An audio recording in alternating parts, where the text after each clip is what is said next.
Baik, auzubillahi minasyaitonirrajim. Bismillahirrahmanirrahim. Assalamualaikum warahmatullahi wabarakatuh. Waalaikumsalam. Waalaikumsalam warahmatullahi wabarakatuh. Waalaikumsalam warahmatullahi wabarakatuh. Ustaz Zaidul. Alhamdulillah, wassalatu wassalamu ala rasulillah wa ala alihi wa ashabihi wa mawala. Asyhadu an la ilaha illallah wahdahu la syarika lah wa asyhadu anna Muhammadan abduhu wa rasulun nabiyya ba'da. Qala Allah ta'ala fil Qur'anil Karim. A'udzubillahi minasyaitonir rajim. Qul in kuntum tuhibbunallah fattabi'uni bikumullahu wa yaghfir lakum dzunubakum wallahu ghafurur rahim. Alhamdulillah, begitu besar karunia Allah Subhanahu wa taala kepada kita semua hari ini, dan mudah-mudahan karunia yang Allah berikan kepada kita termasuk salah satunya adalah karunia kesehatan, di samping iman yang paling utama, menjadikan kita semakin dekat dengan Allah, semakin banyak lagi bertafakur ya, menyaksikan, melihat kebesaran ayat-ayat Allah yang ada di segenap penjuru langit dan bumi dan pada diri kita sendiri, sehingga dengan situlah kita merasakan kebahagiaan dan kedekatan yang luar biasa Allah Azza wa Jalla kepada kita semua. Dan mudah-mudahan nikmat ini terus Allah berikan, yaitu nikmat iman, Islam, kesehatan ini, sehingga nanti Allah takdirkan kita bertemunya dengan hari kematian kita semua, insya Allah. Mudah-mudahan hari tersebut menjadi hari yang baik, atau hari di mana kita bisa mengucapkan kalimat terbaik, kalimat tauhid, yang itulah menjadi pengukuhan buat kita nanti ketika berada pada alam kubur kita nanti, yaitu kalimat la ilaha illallah. Yusabbitullahu al-ladzina amanu bil qawli tsabiti hayatid dunya fil akhirah. Dan salawat dan salim kita atau taslim terbaik kita sampaikan kepada manusia yang seluruh sisi kehidupannya Allah sempurnakan, baik sebagai seorang ayah, sebagai seorang kepala negara, sebagai seorang menantu, sebagai seorang mertua, sebagai seorang ekonom, apapun sendi kehidupan manusia tersebut sudah disempurnakan semua oleh Allah, bahkan fisiknya pun sudah Allah sempurnakan, itu Rasulullah Shallallahu Alaihi Wasallam. Baik, jazakumullah khair atas undangan dari Bapak Ibu sekalian dari Sekolah Ruhama, baik dari SD sampai SMA, yang komandoi oleh Pak Bambang. Semoga Allah terus berikan taufik hidayah kepada kita semua, dan semoga Allah jaga kita ya dari segala macam wabah penyakit, termasuk juga dari fitnah-fitnah di akhir zaman seperti ini. Dan semoga Allah mudahkan semua proses pendidikan Bapak Ibu sekalian di sekolah Ruhama ini, insya Allah. Baik, bicara tentang topik kita hari ini ya.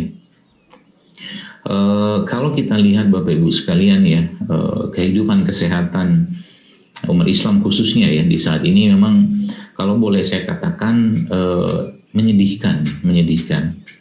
Kenapa saya katakan menyedihkan? Karena banyak sekali ya hal-hal yang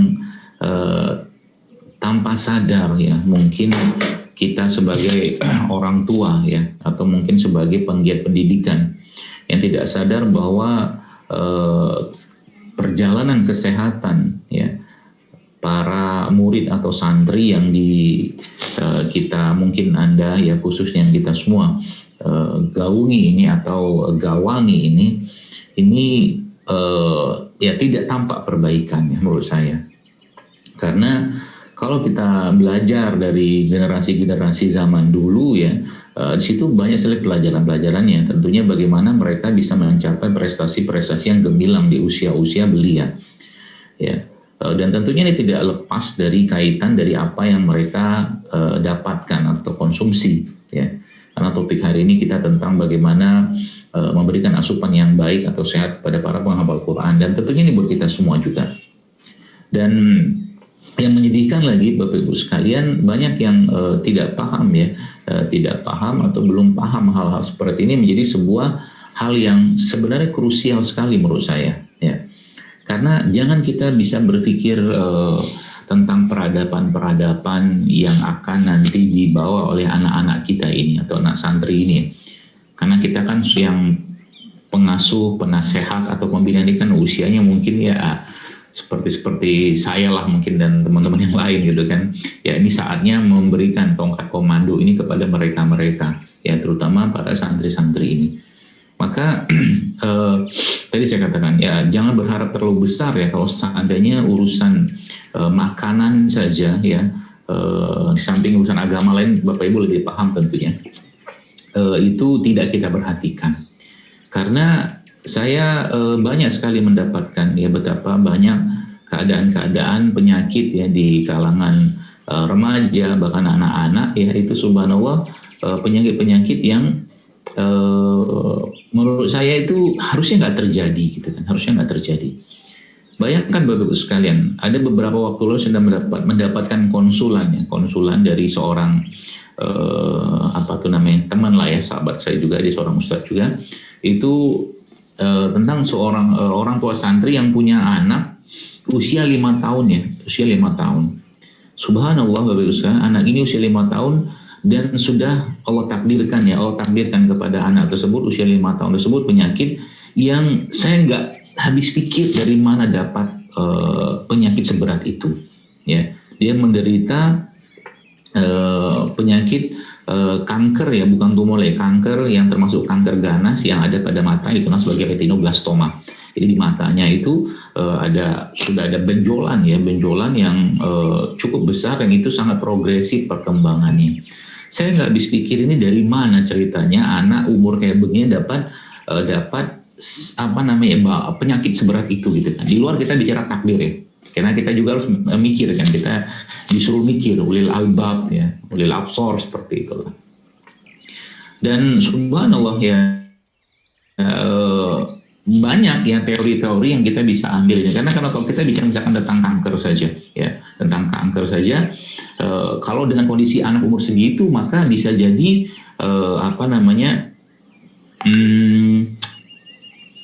ada paparan karsinogenik yang sangat luar biasa yang akhirnya menyebabkan anak tersebut, semoga Allah sembuhkan pasiennya, semoga kita berdoa ya, akhirnya terkena kanker seperti itu. Subhanallah ya. Jadi ini perlu dipikirkan Bapak sekalian ya, perlu dipikirkan. Kenapa? Lagi-lagi kita bicara makanan sehat, bicara tentang anak-anak ini dengan apapun asupan untuk mereka. Ini kita bicara generasi loh.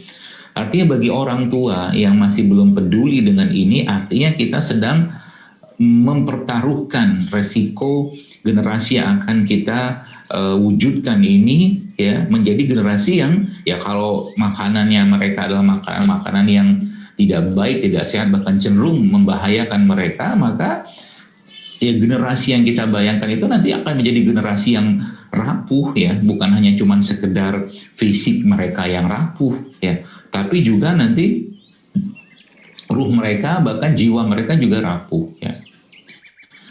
Belum lagi cerita, pernah suatu hari ada seorang guru saya cerita kepada saya ya, subhanallah dia pergi ke suatu pondok pesantren dan di situ dia melakukan pemeriksaan ya dengan teknik diagnosa beliau tentunya, yang itu sudah saya sangat sangat percaya dan yakin dengan teknik tersebut ya, karena beliau sudah puluhan tahun berkecimpung dalam dunia itu. Dan itu waktu beliau periksa Bapak Ibu sekalian ke santri-santri yang ada di sana, khususnya santri ahwat ya, itu subhanallah dalam pemeriksaan yang didapatkan itu masya Allah ada puluhan santri Bapak Ibu sekalian yang itu masya Allah ya, itu berpotensi dalam tubuhnya itu macet.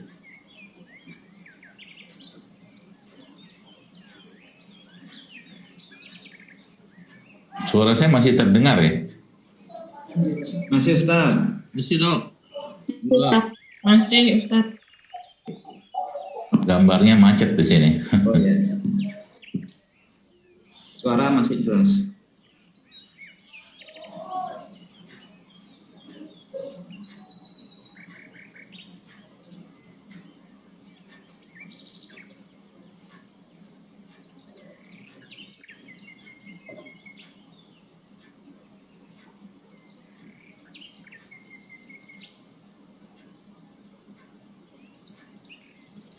Coba tes suara dulu Ustaz.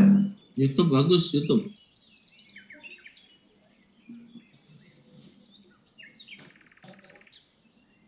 Di YouTube bagus.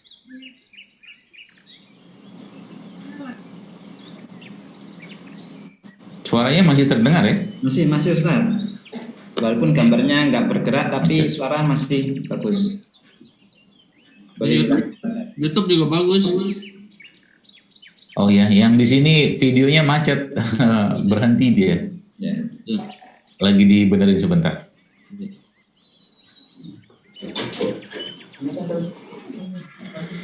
Coba buka YouTube ya.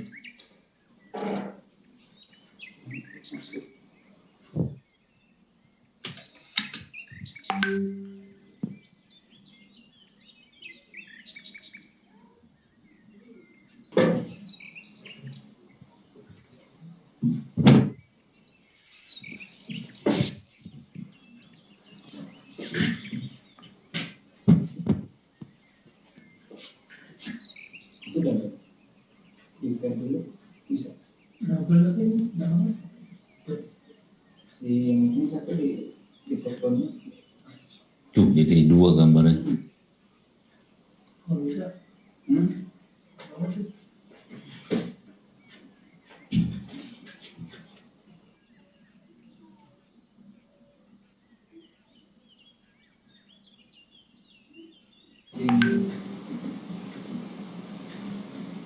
Di YouTube delay ya.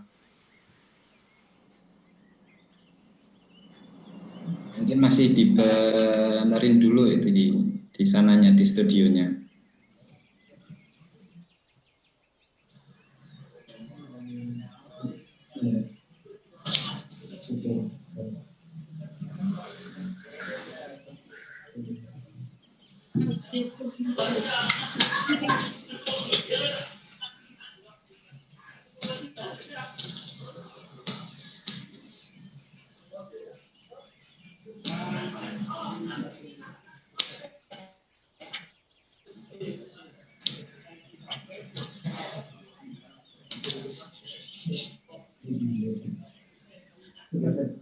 Sudah.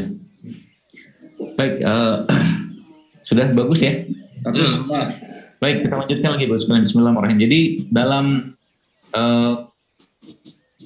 pemeriksaan beliau tersebut, yaitu hampir ada puluhan ya anak-anak santri ya, wanita, itu yang berpotensi untuk terkena tumor ya, atau masalah menstruasi dalam tubuhnya. Jadi ini Masya Allah, Bapak sekalian, hal-hal seperti ini ya, mungkin jarang jadi perhatian kita. Bahkan termasuk saya pernah menyebutkan juga bahwa salah satu indikator ketidaksehatan ya anak-anak zaman sekarang adalah menstruasi pada anak-anak yang cepat sekali ya zaman sekarang ini. Kita tahu bahwa di zaman mungkin zaman saya lah, itu anak-anak menstruasi itu kan rata-rata usia SMP kelas 1, kelas 2 gitu kan.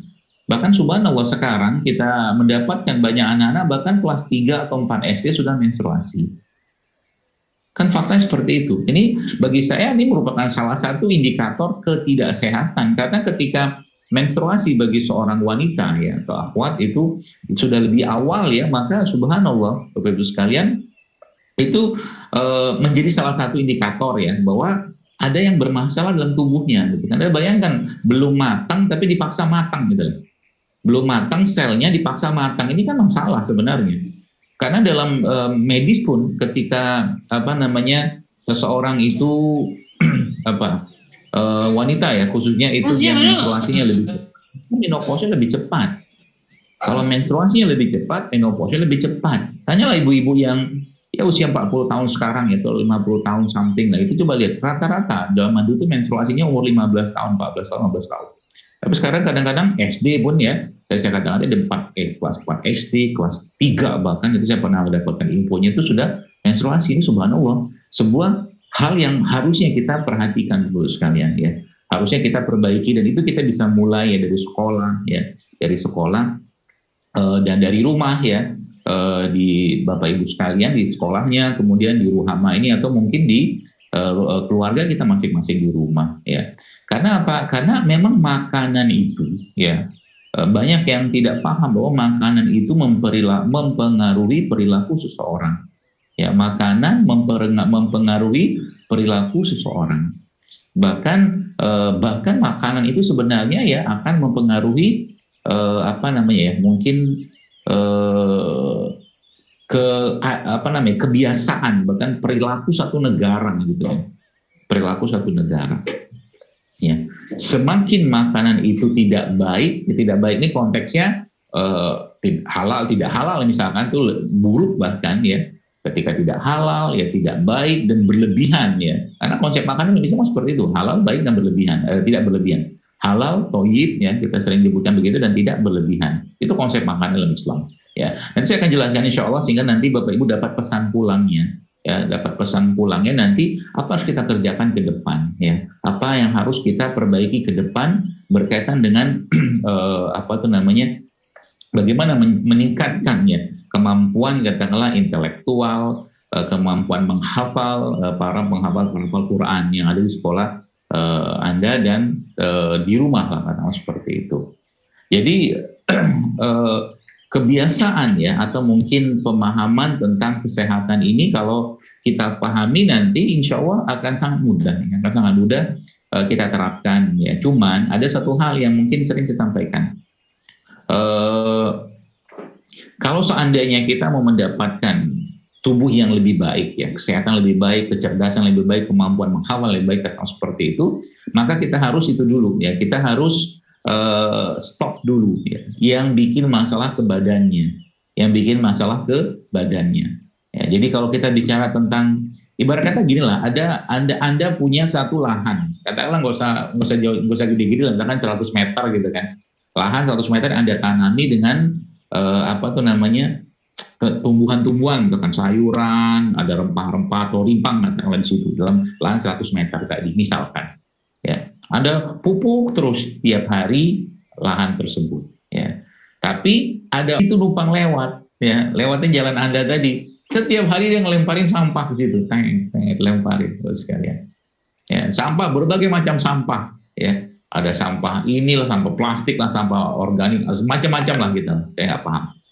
Ya, kira-kira tempat Anda yang Anda pupuk tadi yang 100 meter luasnya tadi itu kira-kira menurut Bapak Ibu bisakah tumbuh dengan sempurna? Gak bakal bisa.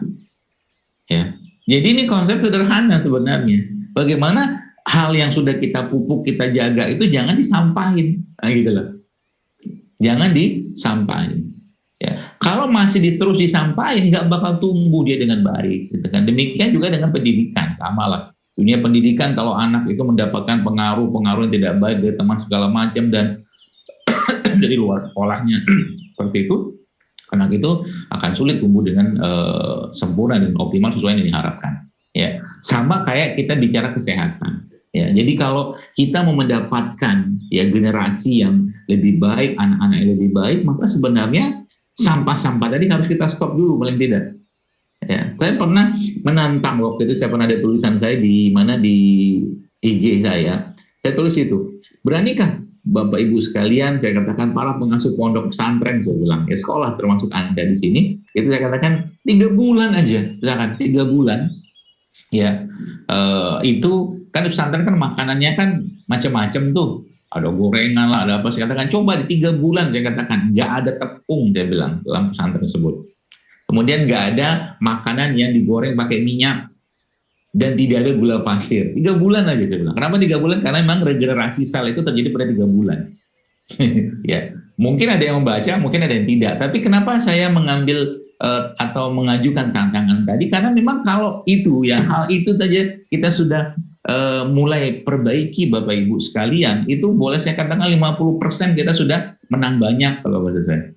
50% sudah menang banyak. Nggak ada gula pasir ya, nggak ada tepung-tepungan. Ya, kecuali tepung-tepung yang memang ada dasar syariatnya kayak tepung talbina, itu lain cerita. Ya, itu lain cerita. Tepung talbina kan ada hadisnya. Jadi pernah menyatakan bahwa talbina itu menenangkan hati. Ya, seperti itu. Kalau tepung terigu bukan ini yang kita bahas. Satu lagi adalah minyak goreng. Ya, kenapa?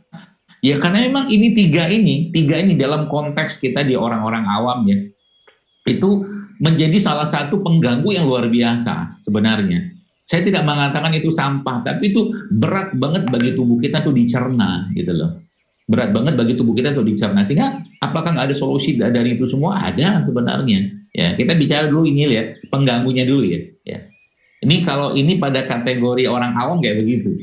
Ya, Saya katakan kayak begini, kayak zaman sekarang kayak begini, subhanallah, orang luar biasa pakai masker lah, pakai face shield lah, segala macam. Tapi bahkan yang nggak pakai masker di awal-awal wabah ini kan itu bahkan didenda gitu. Ke rumah saya ini bahkan didenda gitu. Subhanallah. Saya kadang-kadang ketawa aja gitu. Kenapa saya ketawa? Kenapa saya ketawa? Orang yang nggak pakai masker didenda. Kenapa orang yang nggak makan sehat? Kenapa orang yang makannya nggak sehat nggak didenda? Nah, maksudnya, kenapa orang yang makannya nggak sehat nggak didenda? Padahal masker juga tidak meningkatkan imunitas. Pakai aja. Saya bukan mengatakan nggak perlu pakai masker, bukan. Tapi maksud saya pakai masker, tapi benerin juga makanan dong. Ini malah justru ngantri di fast food, drive thru gitu kan. Geleng-geleng aja gitu kan. Ya Allah, ini saya bilang ini masyarakatnya jahil bener. Saya bilang nggak paham tentang beginian. Pakai masker, pakai face shield, tapi masih makan nggak sehat. Apakah di situ ada nanya, berarti dokter di situ termasuk makanan nggak sehat, termasuk gorengan? Iya, gorengan itu termasuk. Apalagi Anda lihat zaman sekarang, Bapak sekalian ya, jajanan anak-anak itu, ya Allah ya Rabbi.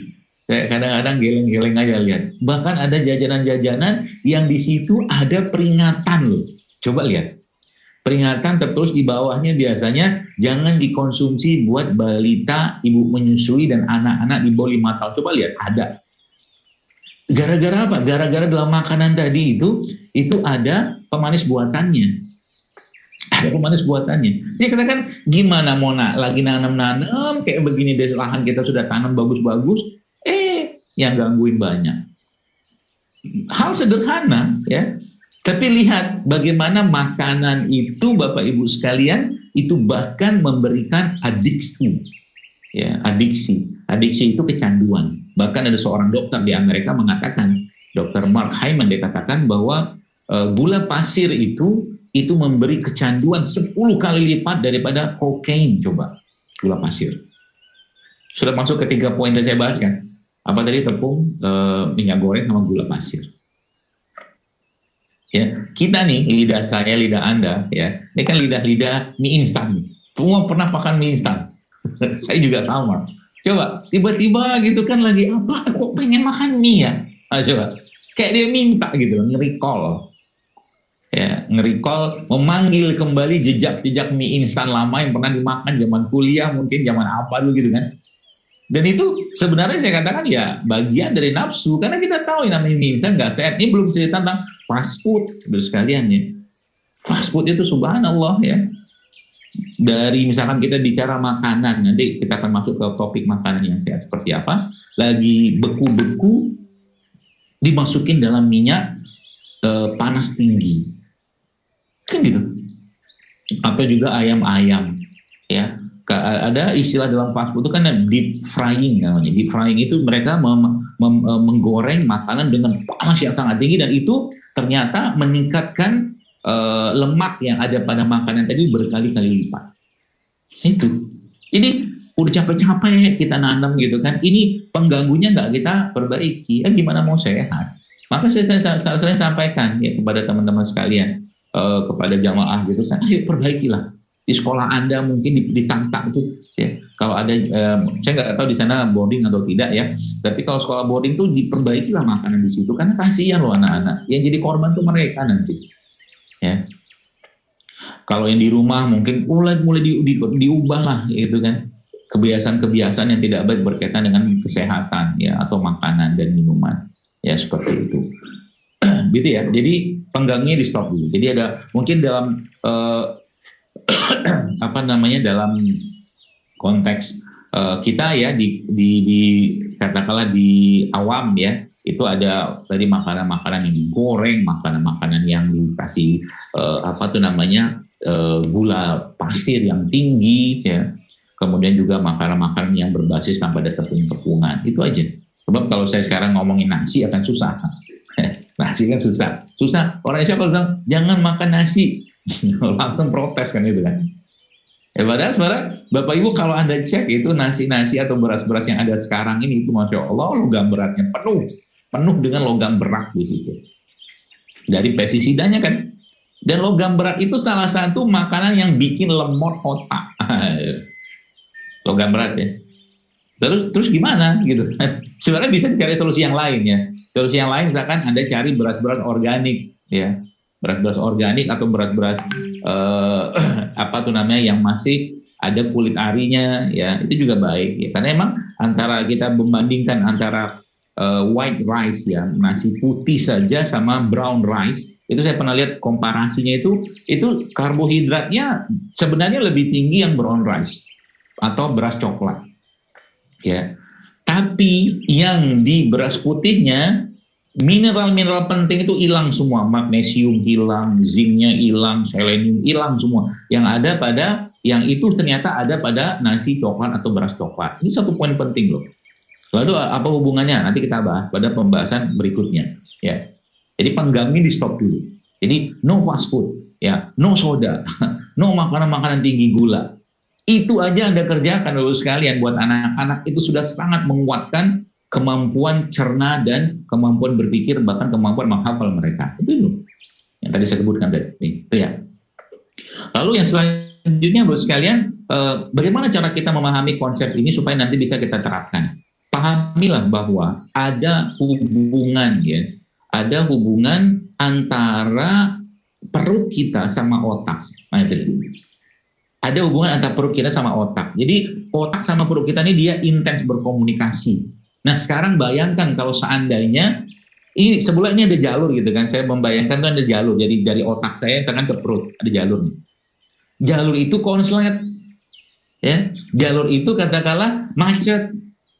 Jadi jalur itu sebenarnya terbentuk oleh saraf-saraf yang ada yang menghubungkan antara perut kita sama otak kita. Itu sebabnya tidak heran ada istilah good food is good mood. Makanan yang baik itu juga baik bagi mood seseorang. Jadi kalau Anda ketemu dengan anak-anak yang susah menghafal atau mungkin moodnya bermasalah terus atau baperan terus, termasuk di rumah juga, coba dilihat apa yang dimakan. Mungkin jalurnya konslet. Kenapa? Orang makanan tadi itu harus membuka jalur ke otak, ini justru malah mandek di situ. Nah, gitu. Mandek itu maksudnya mentok di situ di perutnya. Nggak ada jalur yang memberikan sinyal ke otak. Dan sayangnya lagi Bapak Ibu sekalian ya apa tuh namanya yang menyedihkan lagi itu ternyata bahwa ternyata 80% kekebalan atau sistem imun kita itu adanya pada pencernaan. Ini akan pembahasan masuk ke pembahasan kita selanjutnya ini. Ya, pada pencernaan itu yang pertama. Yang kedua, sebagian besar hormon yang memberikan ketenangan pada diri seseorang itu adanya pada pencernaan. Sekarang saya tanya, para penghafal Quran yang dibikinkan atau berada pada villa-villa di gunung, mereka kan mencari ketenangan, kan gitu kan juga kan, untuk menghafal Quran. Lah, suasana alam sudah tenang, tapi badannya nggak tenang. Kenapa? Pagi siang malam yang mereka makan itu yang bikin, yang jalurnya itu nggak nyambung antara perut sama otak. Kebayang ya, sekalian ya. Nggak apa tuh namanya? Fisik lingkungan mereka udah mensupport, tapi tubuhnya justru malah tidak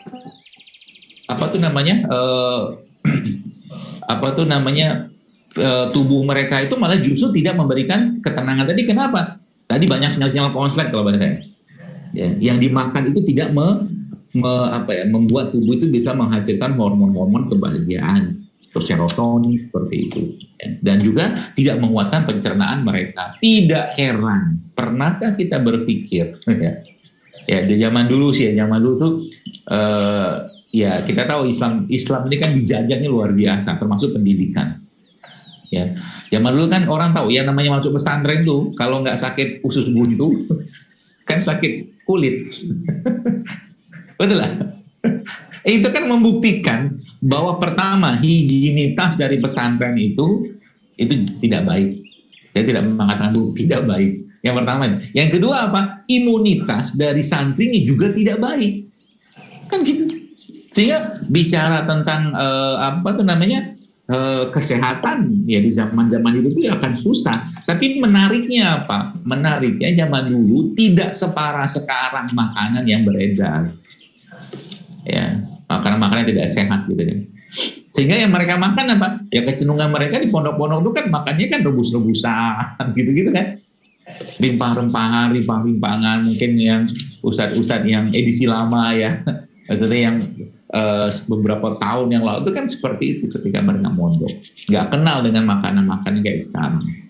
Kayak saya dulu waktu zaman saya masih madrasah, saya ingat banget, saya pergi madrasah itu sekalian, kan madrasah itu dari jam 1 lah, setengah 2 sampai jam 5. Jadi pagi saya sekolah dasar, sorenya saya madrasah. Jadi dari zaman SD itu saya sudah sekolah full day sebenarnya, macet pagi itu.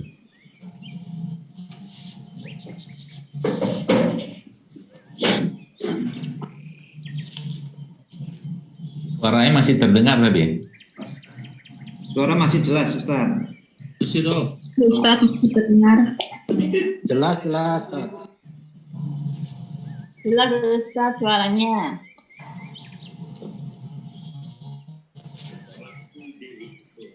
Belum 4 ya.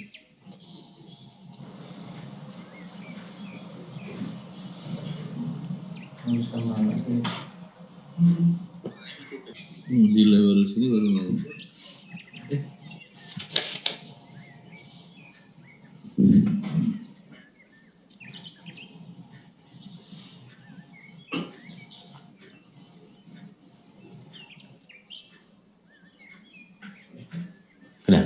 Baik, jadi zaman itu waktu saya zaman madrasah itu, sekarang itu subhanallah, saya ingat banget jajan saya tuh. Pagi-pagi saya dikasih jajan, zaman itu ya, tahun 80-an itu kan jajan saya waktu SD itu 100 rupiah paginya jajan.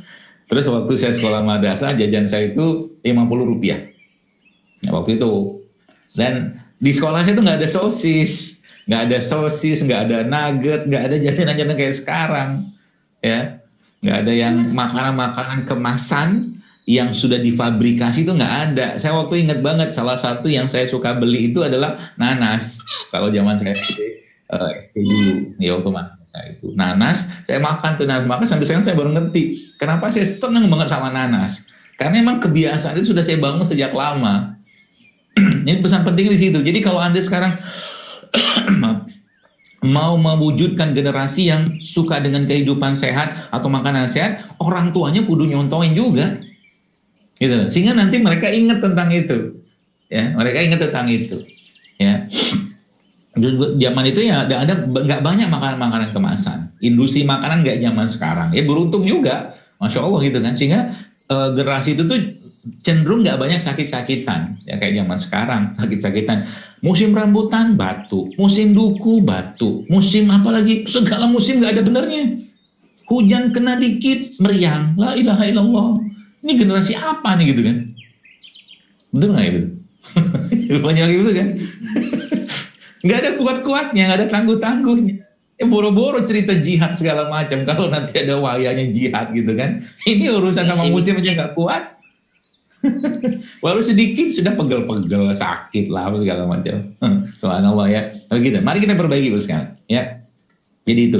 Nah, jadi tadi hubungan antara usus dan otak ya. Maka apa yang baik untuk usus juga baik untuk otak. Itu kata kuncinya.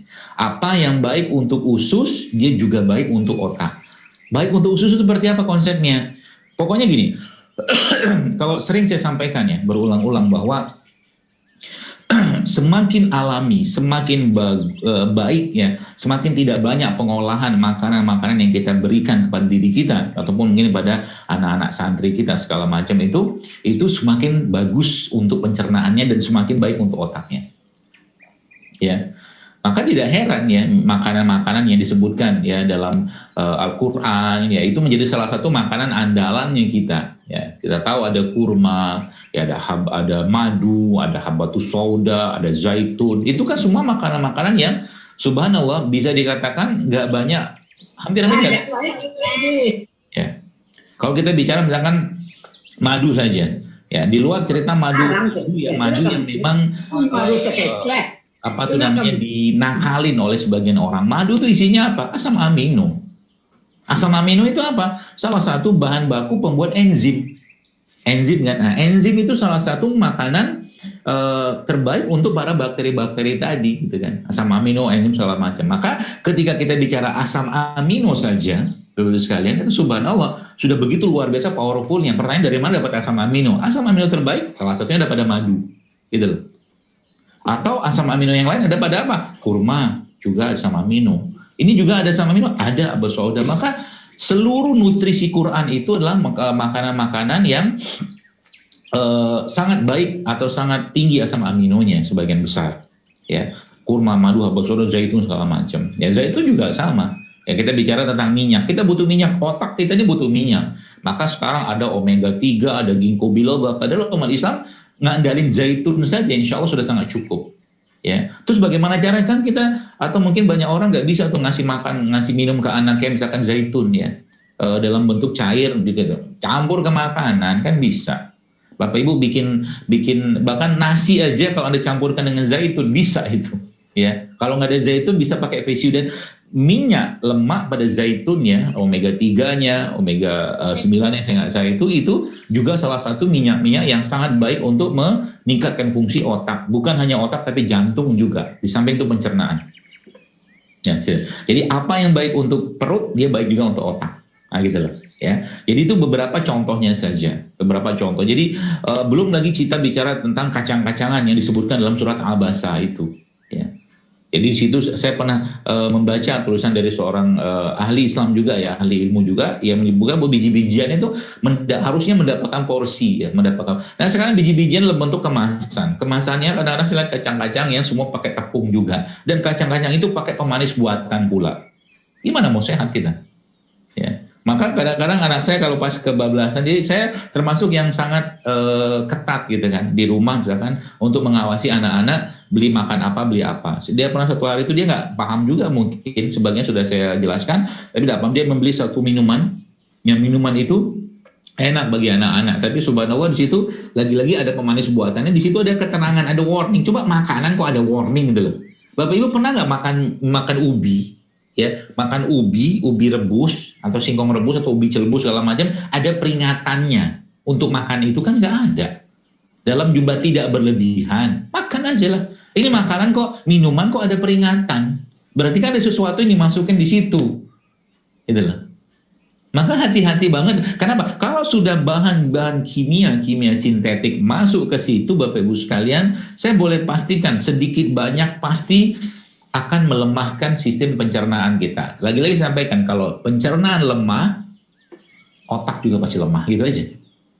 Jadi kalau misalkan anak itu, santri itu tiap hari makanannya makanan tinggi gula, tinggi minyak, tinggi karbohidrat yang simplek ya kayak tepung segala macam tadi itu, ya. Belum lagi cerita tentang fast foodan, besar kemungkinan akan susah atau mungkin optimalisasi otak akan berat. Ya, itu yang pertama. Yang kedua, behavior. Ingat, behavior. Kalau sudah perutnya bermasalah, Bapak Ibu sekalian, maka otak juga akan bermasalah.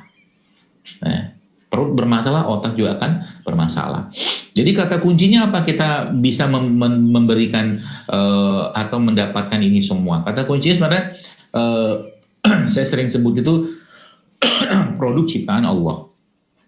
Produk ciptaan Allah, produk yang tumbuh di atas tanahnya Allah, mendapatkan cahaya mataharinya Allah, mendapatkan air ya dengan baik dan tidak banyak pengolahan di situ. Maka di situ termasuk itu sayuran, buah-buahan. Kenalkan mereka dan paksakan kepada mereka untuk makan itu. Itu salah satunya. Berarti apa? Sayuran, buah-buahan. Ya, salah satu yang kita bisa berikan pada mereka. Ya, karena memang di situ kandungannya, mineralnya, asam aminonya, vitaminnya, segala macam kebutuhan kita itu ada di situ. Ya. Jadi apa tuh namanya? Semakin banyak makanan-makanan tadi kita berikan kepada mereka, maaf.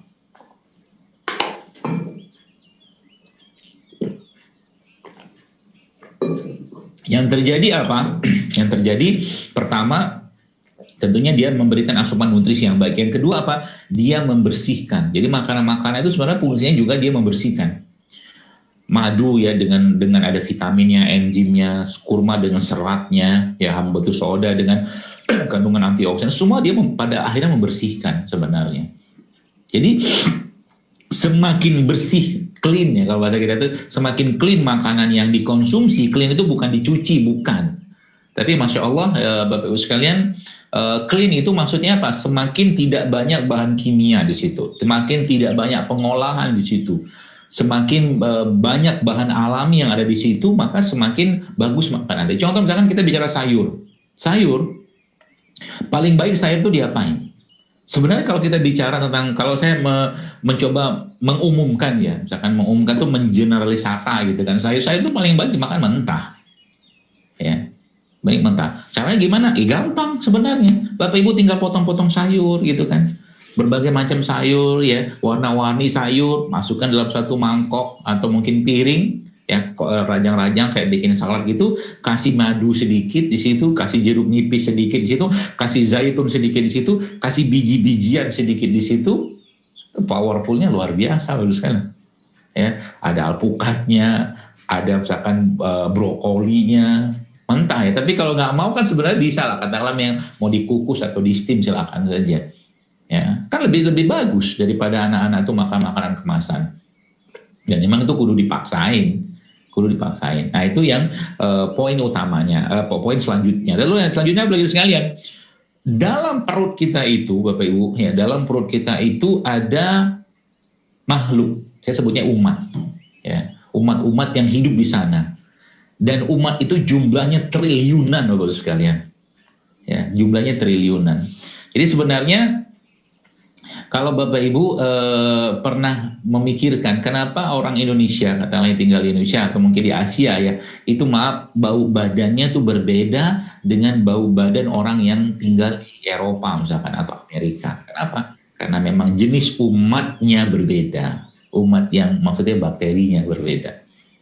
Bakterinya berbeda. Jenis bakteri mereka berbeda. Makanya sebenarnya di sini dapat satu kesimpulan awal dulu bahwa makanan yang baik untuk satu negeri adalah makanan atau apa yang Allah ciptakan untuk negeri tersebut. Ya, saya pernah bertemu Bapak Ibu sekalian dengan mungkin Anda pernah dengar ya yang Ridwan sama Kamil itu loh, Jogja, yang dua anak kembar, Kamil sama satu lagi Ridwan apa itu? Itu saya pernah nanya ke salah satu pengasuhnya, saya pernah main juga ke sana. Itu anak-anak santri di situ Bapak sekalian, itu setiap hari itu ya, terakhir saya ke sana itu dikasih ramuan rempah-rimpah dan semalam dia nyontoh dari saya itu. Ada hampir 10 jenis ramuan rempah-rimpah yang mereka masukkan dalam satu tempat, kemudian digodok itu terus dikasih ke anak-anak tadi. Dari sisi kekuatan badannya, dari sisi kemampuan menghafalnya itu Masya Allah kuat sekali ternyata. Gara-gara itu ya, mereka juga dikenalkan dengan buah-buahan, buah-buahan lokal ya. Kayak sekarang gitu kan kita lagi musim rambutan. Rambutan ini kan buah-buahan organik. Nggak ada orang cerita menyemprot pestisida ke rambutan, ketinggian. Kan gitu. Ya, atau mungkin lagi musim duku. Duku itu kan buah organik sebenarnya, dia tumbuh dengan alami aja. Ya, kurma juga sebenarnya organik sebenarnya. Ya, nggak disemprotin macam-macam lah. Kayak di di pertanian yang menggunakan pestisida tadi gitu kan. Nah, umat-umat tadi Bapak Ibu sekalian, umat-umat menangkan gitu kan, harus dibahagiakan. Ya. Cara membahagiakan mereka apa? Nah, berikan makanan untuk mereka. Nah, itulah yang kita kenal dengan makanan-makanan prebiotik. Prebiotik itu makanan untuk makhluk-makhluk tadi. Apa saja contohnya? Banyak lah. Tadi saya sudah sebutkan madu, kurma itu makanan mereka tuh, sayur-sayuran, buah-buahan tuh. Ya. Dan saran saya kalau memungkinkan ya, kalau katakanlah memungkinkan ya, tidak mengganggu anggaran ya, coba mulai cari makanan-makanan atau sayuran-sayuran, buah-buahan yang organik.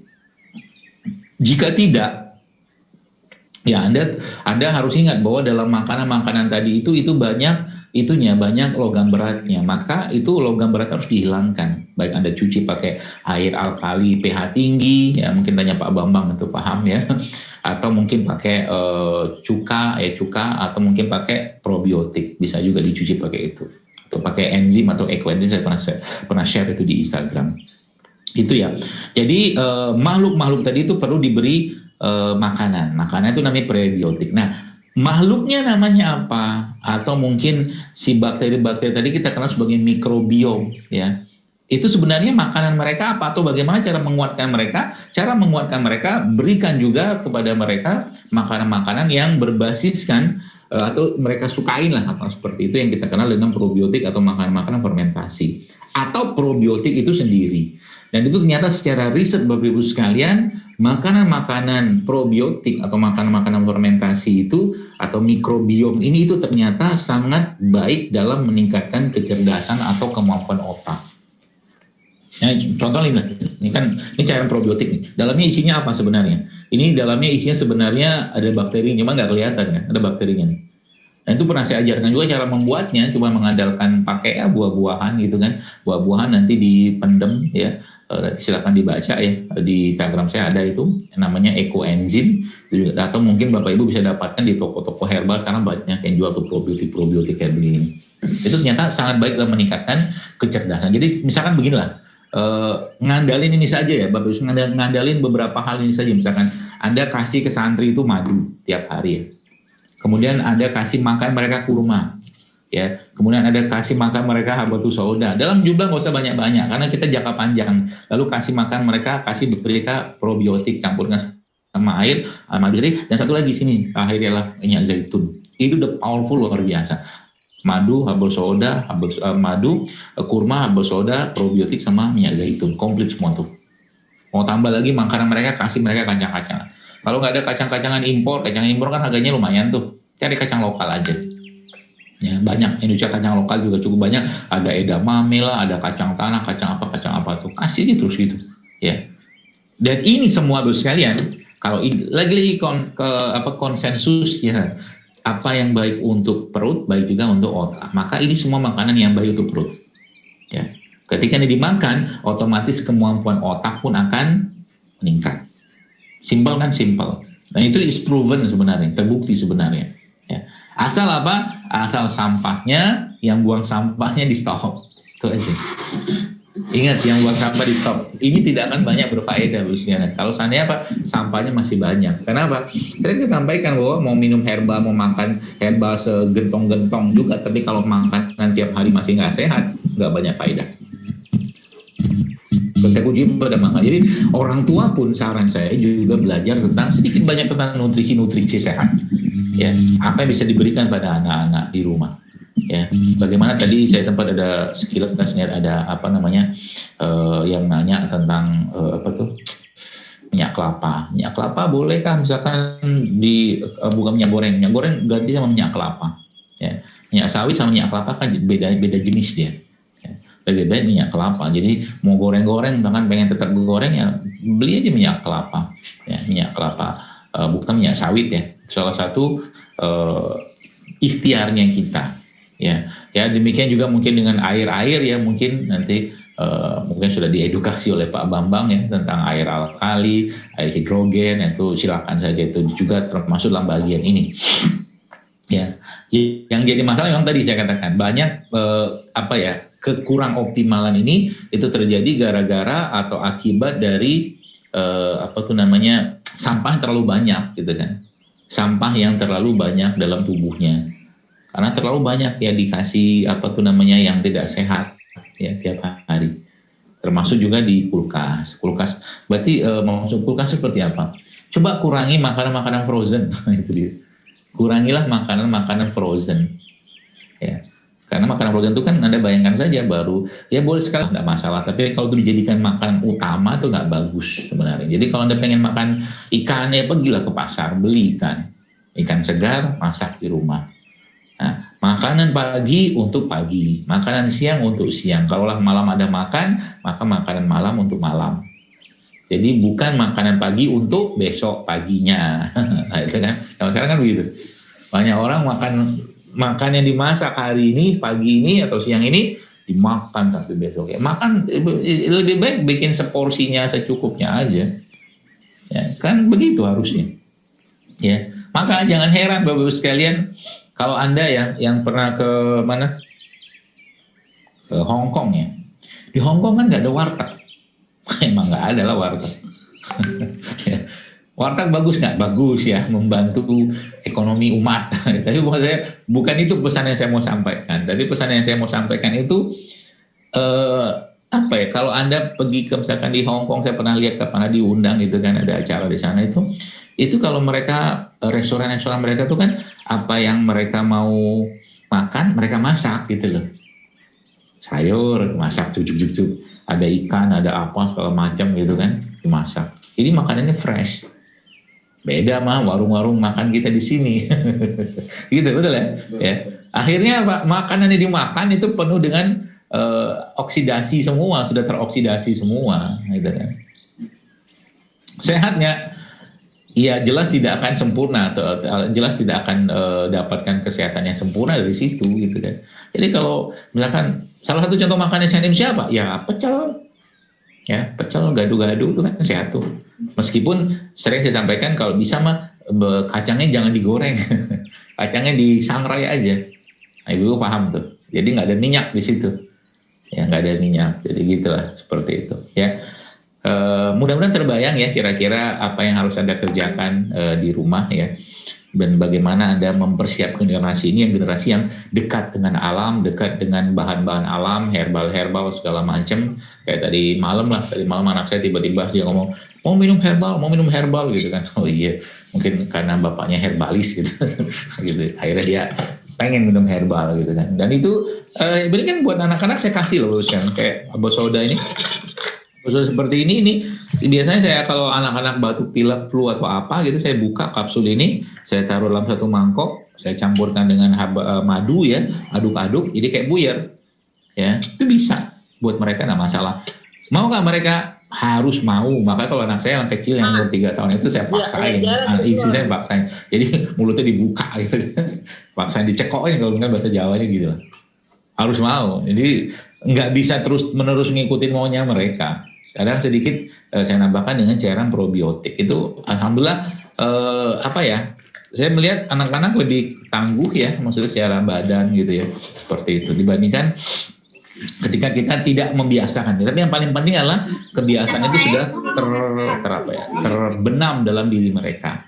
Ya, bagaimana suatu hari kisah terakhir ya, hampir jam 11 saya pulang ke rumah gitu kan, bukan pulang, dikirimi istri video anak saya yang lagi SD, TKA itu beliau makan semangka yang dibelah gitu kan. Nah, semangka itu disendokin sama dia.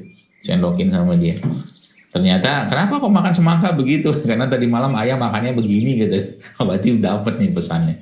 Ya, kebiasaan sehat yang dilakukan oleh orang tua itu akan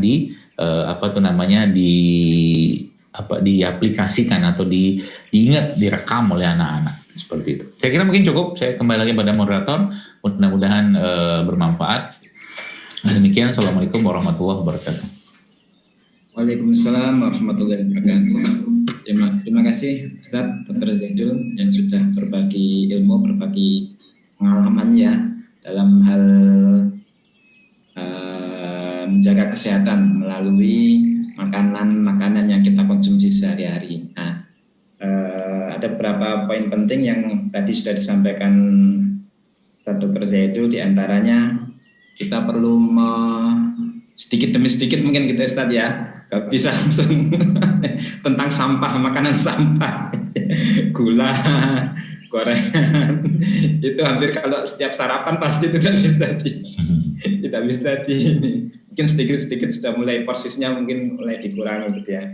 Syukur kalau memang bisa secara secara frontal mungkin langsung bisa dirubah perilaku, mungkin itu bisa lebih bagus gitu ya. Mungkin itu. Jadi gula, gorengan, tepung, ya, tentu ada perkecualian ya. Kalau gorengan mungkin minyak zaitun mungkin masih bisa dipakai dan itu malah bagus gitu ya. Dan sebagainya. Ini kemudian kita lanjutkan, ada beberapa pertanyaan Ustaz. Kira-kira ada berapa pertanyaan Ustaz yang bisa dilayani? Kelihatannya banyak ini Ustaz. Ya, 3 paling ya. Ketiga ya. Baik. Terima kasih Ustaz. Yang pertama saya bacakan terlebih dahulu yang teratas. Ustaz, apakah menggoreng dengan minyak kelapa masih boleh? Tadi kelihatannya sudah disinggung ya. Masih boleh. Kemudian tadi disinggung juga tentang minyak kelapa ya, gitu. Dan minuman biasanya pakai gula diganti dengan madu. Nah, gulanya pakai madu. Dan maksimal sehari berapa sendok madu yang boleh dikonsumsi. Nah, misalkan madu hutan dari suku Baduy itu bagus enggak Ustaz? Mungkin saya nambahkan sedikit Ustaz kaitannya dengan gula ini. di Indonesia kan ada berapa jenis gula selain gula pasir ya. Ada gula aren, juga ada gula smooth mungkin ya. Terus ada gula yang itu non kalori gula jagung ya kalau nggak salah. Nah itu mungkin itu tidak termasuk pembahasan kita itu. Oh nggak. Apakah? Oh ya maaf. Nah itu atau gula aren mungkin ya yang di masyarakat. Nah itu apakah juga masih boleh dikonsumsi? Mungkin itu dulu Ustaz, satu pertanyaan itu dulu. Baik, ini sebenarnya pertanyaan bagus ya, dan supaya Bapak Ibu paham. Ya, gini ya, satu sendok makan katakanlah gula pasir dengan 1 sendok makan air tebu, ya, menurut Bapak Ibu kira-kira beda nggak kandungannya? Beda kan? Beda. Nah, kenapa bisa beda kandungan antara 1 sendok makan air tebu sama 1 sendok makan gula pasir? Karena kalau kita bicara tentang gula air tebu tadi, ya di situ ada gula, tapi bukan hanya gula di situ Bapak sekalian. Di situ ada vitaminnya, ada mineralnya, ada enzimnya, ada berbagai macam nutrisi kompleks yang ada pada ada air tebu tadi. Tapi ketika dia sudah dilakukan pengolahan, maka gula pasir itu apalagi yang sudah diputihkan, yang tersisa kan cuman gula atau karbohidrat simpleks saja. Ya, maka semakin ya, kalau tadi mungkin pertanyaan bagaimana dengan gula aren, gula kelapa atau gula singkong ya atau gula Jawa itu ya jelas akan beda banget sama gula pasir tadi. Tapi ada tapinya, kalori is kalori ya. Jadi kalau misalkan, berarti saya nggak apa-apa dong tiap hari katakanlah minum air tebu segelas atau 2 gelas, nggak boleh juga karena kan gulanya tinggi banget. Meskipun ya gulanya kompleks, sekali-sekali silakan. Batasin gula yang masuk ya, batasin karbohidrat yang masuk apapun bentuknya. Supaya apa? Supaya tubuh kita nggak terbiasa dengan itu. Ya, nggak terbiasa dengan itu. Berarti kami dapat karbohidrat dari mana? Waduh banyak sekali sumber-sumber karbohidrat. Ada makan buah-buahan, ada karbohidrat. Kita makan nasi pun ada karbohidrat di situ kan. Seperti itu. Jadi berarti kalau gula pasir tadi kami ganti atau Anda ganti sama madu, sama gula singkong, ada gula singkong nama itu, kemudian diganti sama gula aren, gula kelapa, boleh nggak? Boleh. Ya, nggak masalah, silakan. Jauh lebih baik daripada menggunakan gula pasir. Tapi akan jauh lebih baik kalau seandainya Anda tidak pakai pemanis. Bahkan Anda minum teh tawar aja lah. Anda minum kopi, kopinya pahit aja. Terus minum kopi supaya nggak pahit, gimana kopinya? Makan kurma kan jadi manis. Ini makan kopi, minum kopi sama kurma kan sama-sama ini kan karbohidrat. Kurma ini kan isinya karbohidrat, gula. 75% kandungan pada kurma ini kan adalah gula. Tapi subhanallah Bapak sekalian, jenis gulanya jelas sangat tidak sama dengan gula pasir tadi gitu loh. Jadi ya makan kurma boleh, tapi kalau sehari makan kurma 1 kilo ya bahaya juga. Gitu loh. Jadi makanya ada aturannya. Dalam Islam kan jangan berlebihan, wala tusrifu kata Allah kan gitu kan. Jangan berlebihan. Jadi kurma boleh dimakan, boleh, tapi jangan berlebihan. Nah, pertanyaan berlebihannya itu berapa banyak? Ini yang kadang-kadang kita kita tuh terlalu spesifik gitu kan kadang-kadang. Ya, dokter berapa dosis minum madu setiap hari gitu kan? Ayah kan gitu kan? Saya tanya gitu orang-orang kan. Saya tanya, Anda pernah nggak ngukur berapa banyak gula pasir yang masuk ke badan Anda tiap hari? Itu nggak ditanya berapa dosisnya. Padahal gula pasir itu, Bapak sekalian, kalau kita bicara dosisnya, ada seorang dokter di Amerika itu sehari itu cuman boleh dikatakan kalau mau aman 1 sendok teh loh. Sehari. Ya, maka tadi saya katakan konsep keimanannya dipakai. Madu berapa dosisnya? Ada takaran madu dosisnya Bapak Ibu, kalau browsing internet ada tuh keterangannya. Ya. Tapi kan kita biasanya ya sewajarnya aja lah pakai hukum-hukum dasar atau hukum-hukum keawaman kita. Misalkan minum madu sehari 3 sendok makan, 5 sendok makan itu cukup, gitu kan? Seperti itu. Kurma misalkan, apakah ada keterangan Nabi tentang kurma? Ada, misalkan Nabi menganjurkan makan kurma ajwa 7 butir 1 hari. Apakah ada dosis kurma tiap hari? Ada, tapi kenapa mempersulit? Makan sewajarnya aja lah, gitu loh. Kalau Anda tanya sama saya kunyit, dokter berapa dosis kunyit gitu kan? Kita nggak ngukur. Ibu-ibu pernah ngukur, pernah nimbang nggak waktu Anda bikin gulai, bikin apa, makanan lauk-lauk itu berapa kunyit yang Anda pakai? Pakainya kan feeling. Ya dulu. Jadi itu saya sampaikan tadi ya. Boleh kalau mau detail-detailan, tapi ya kalau saya sih nggak mau repot ya. Pakai itu aja, azas kelaziman sajalah. Ya, kalau kita bicara madu rata-rata kayak saya minum madu misalkan, ya bisa sampai 5 sendok makan sehari misalkan, atau 3 sendok makan. Gula aren misalkan tadi ada tanya berapa dosisnya segala macam, ya sewajarnya aja lah, nggak usah berlebihan. Maka dalam Islam konsep makan itu kan sebenarnya bukan makan untuk kenyang. Makan itu dalam rangka memberikan hak tubuh kita untuk bisa beribadah. Maka kan dibagi sama Nabi kan, perut, kata Nabi dalam sebuah hadis kan, tidak ada wadah yang lebih baik, lebih buruk dari perutnya manusia, kata Nabi gitu kan. Kalaulah mau makan, ya bagi, kata Nabi, sepertiga untuk makan, sepertiga untuk minum, sepertiga untuk udara. Jadi nggak ada ceritanya orang Islam tuh makan untuk kenyang, nggak ada. Ya seperti itu. Gitu, Pak Moderator. Baik, terima kasih Ustadz atas penjelasannya. Pertanyaan berikutnya yang dari atas ya. Untuk beras, saya pernah dengar dari dokter gizi, dokter Tan, beras yang bagus itu beras yang ditumbuk, bukan digiling. Dan saya pernah lihat masyarakat Baduy itu berasnya masih ditumbuk, tapi sayangnya hukum adat mereka melarang untuk menjual beras tumbuk, Ustadz, untuk merubah kebiasaan. Nah, pendapatnya tentang beras tumbuk yang ditumbuk, Ustadz. Ini pertanyaan panjang ini. Iya, bagus, tapi agak susah mendapatkannya sekarang sih ya. Jadi kalau dokter Hiromisinya itu namanya beras pecah kulit. Jadi berasnya emang ditumbuk gitu kan, tapi kalau Anda punya pertanian sendiri sih silakan. Alhamdulillah kalau bisa dapatkan, tapi kalau nggak ada sih ya nggak usah ngerepotin diri lah kalau saya sih ya. Yang kira-kira kita masih bisa akses gitu kan, kayak tadi saya ada jelaskan tentang brown rice ya, beras coklat ya. Itu memang berasnya masih ada kulit arinya, itu masih ada ya. Atau kalau seandainya nggak dapat juga beras itu, ya minimal kalau bisa dapatkan beras organik ya, beras yang tidak ada pestisidanya, itu jauh lebih baik ya. Karena kalau kamu dapat beras tumbuk harus ke Baduy, ke Banten dulu, repot Pak. Nggak jadi makan, kita puasa aja kalau gitu. Gitu loh. Yang gampang-gampang saja ya. Jadi itu kan sudah dijelaskan Allah dalam Quran. Jangan persulit gitu kan. Fattaqullaha sumastata'tum. Bahkan urusan agama saja bertakwalah semampu kalian. Gitu. Terima kasih. Selanjutnya tadi ternyata itu dari penanya yang sama. Ini dari penanya yang berbeda. Ustadz, bagaimana pendapat Ustadz tentang juicer untuk menjus buah dan sayur, di mana sari airnya yang dikonsumsi, seratnya dibuang? Apakah itu bagus untuk dikonsumsi, Ustadz? Itu pertanyaannya. Jadi begini Bapak Ibu sekalian ya, bicara tentang serat ya pada makanan. Jadi kalau Anda lihat sangat kurma, saya buka biar paham ya. Nah dalam kurma ini ada seratnya? Ada.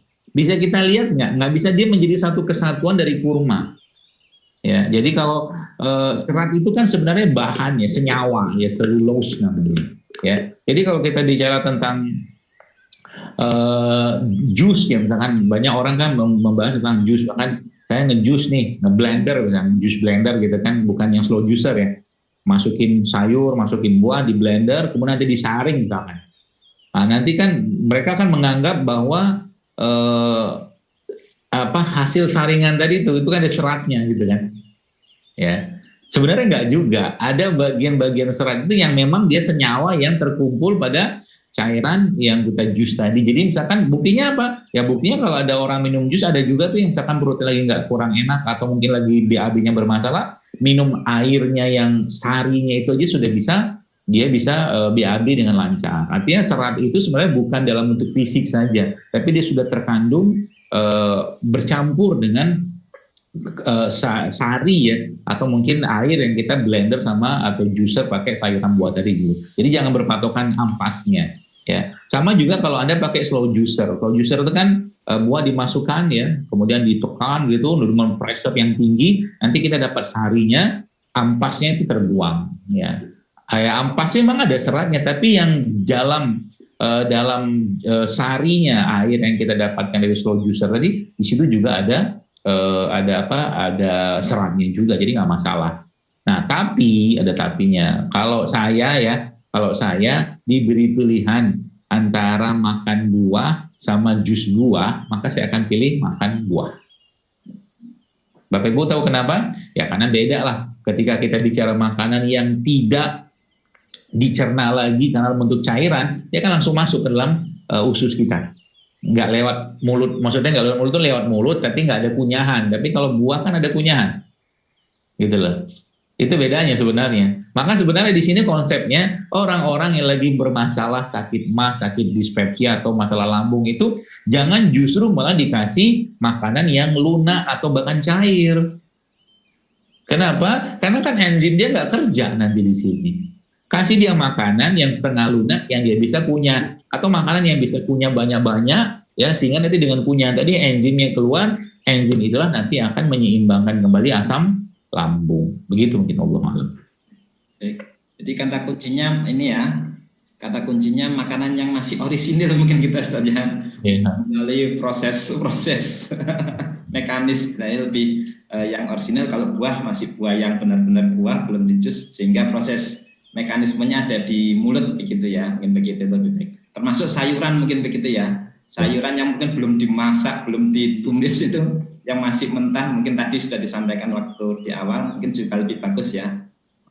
Sayuran yang masih mentah kemudian campur minyak zaitun ya tadi ya, kacang-kacangan. Tapi minyak zaitun tidak untuk menggoreng ya Bapak sekalian. Untuk itu buat campuran. Ya, campuran itu tadi sayur tadi ya. Oke, baik. Ini ada lagi pertanyaan yang aneh juga ini Ustaz. Saya juga Ustaz, apakah makan kurma dengan tempe tiap hari bisa menaikkan kadar asam urat? Nah, itu. Mungkin saya sambung lagi. Tempe itu kan fermentasi ya Ustaz ya? Iya. Apakah semua jenis fermentasi itu juga bagus? Maksudnya begini, kayak misalkan tape. Nah, itu juga fermentasi. Itu apakah juga bagus buat pencernaan? Kalau pencernaannya bagus, insya Allah seluruh tubuh akan bagus. Gimana? Ya baik, jadi pembahasan tentang tempe kurma ini sebenarnya sudah sering saya bahas juga terus sekarang. Sebagaimana kita ketahui bahwa tadi sudah saya jelaskan ada namanya prebiotik ya, atau makanan buat bakteri tadi, ada namanya probiotik. Prebiotik ketemu probiotik namanya simbiotik. Kurma itu prebiotik. Tempe itu probiotik, maka kurma ketemu tempe itu simbiotik sebenarnya. Itu makanan yang sangat baik untuk pencernaan. Jadi kurma ketemu tempe itu makanan yang sangat baik untuk pencernaan karena dia mengandung dua jenis bahan yaitu prebiotik dan probiotik. Ya, jadi apakah makan kurma sama tempe tadi menyebabkan asam urat? Kalau orang yang sudah ada bakat asam urat, sih mungkin iya. Tapi jenis makanan kayak begitu lagi-lagi bahasanya itu jika tidak berlebihan tidak akan masalah, tidak masalah. Ya, orang kena asam urat itu bukan karena makan ini itu, orang yang makan gorengan saja bisa kena asam urat loh. Kenapa? Karena kan minyak asam, kan tepung asam, minyaknya juga asam. Ya, jadi makanan-makanan yang menyebabkan ketingginya asam tanpa dia ada seratnya, tanpa dia ada air yang cukup, itu menyebabkan salah satu asam urat.